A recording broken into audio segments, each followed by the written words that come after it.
Hi, it's Christina with the Sisyphean Journal, and I'm reacting to a reaction video. I love JP Sears, and he reacts to somebody going around New York asking people, do they support my body, my choice? And when it comes to abortion, yes, my body, my choice. When it comes to vaccines, not so much. JP and the fellow going around with the microphone point out the hypocrisy of this. But there's an even deeper hypocrisy, and that's that the pro-choice movement isn't about choice, unless the choice in question is abortion. Start paying attention to how they use their language. Even Heather Haydig of Dark Horse podcast, when referring to deciding to have an abortion, she referred to it as making a choice. There was a pro-choice religious organization. I can't remember what it was. I think it might have been Catholics for Free Choice. Might have actually been Lutheran. But they had this liturgy for a difficult pregnancy where they took you through these guided steps to make a choice about what to do about this pregnancy in a difficult time. And it went on the assumption that you were going to have an abortion. I showed it to a Lutheran friend, and he was thoroughly disgusted with it. There was no liturgy for having made the decision to have a baby under difficult circumstances. It was entirely, okay, now you've had your abortion, let's minister to you. You can look at how the abortion rights movement responds to pro-life pregnancy centers.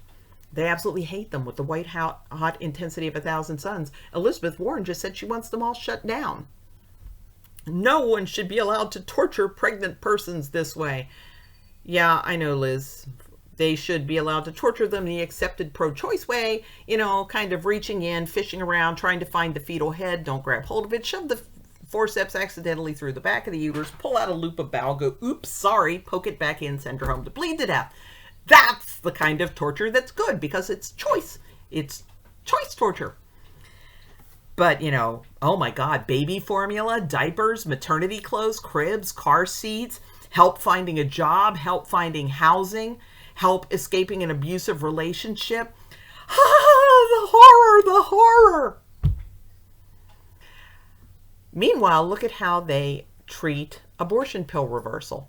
They don't want women to even know it exists. Why? Because you shouldn't be allowed to change your mind. The only choice you're allowed to make is abortion.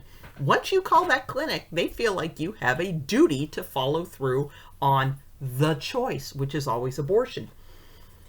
And then the most telling one, which shows how pervasive this is, I listened to years and years and years of National Abortion Federation tapes when I worked at Life Dynamics, risk management seminars and annual meetings. And in one of them, Douglas Carpin, aka the Texas Gosnell, said that the pro-lifers were stealing his late abortion clients.